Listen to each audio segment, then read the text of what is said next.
Талантливые мастера со всего Улуса собрались в Доме культуры показать свои работы. Есть изделия из конского волоса, дерева, железа, из рога сахатова и из разных видов ткани. Народный мастер Надежда Тюляхова приехала из села Аргет. И вот моя новая работа называется «Депся».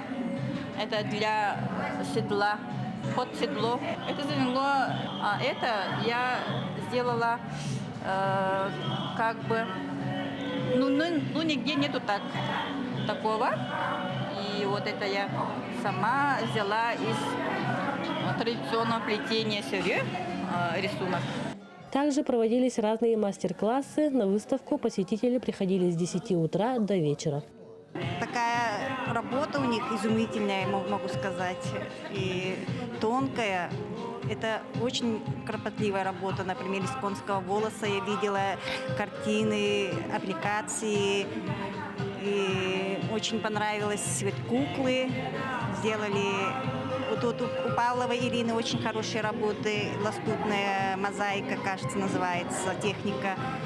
И я тоже сама занимаюсь немножко рукоделием. И мне всегда интересно, что делают другие люди. Роберт Сафронов – учитель в Харинской школе. В мастерской он обучает 10 детей разного возраста мастерству ковки.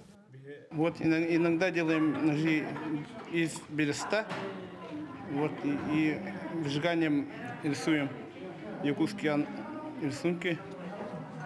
10 класс Семена Спиддон сделал, сам делаю, ножны.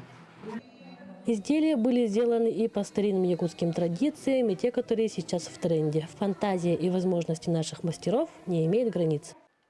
Валерия Золотарева, Александр Адамов, Верхневилюйск.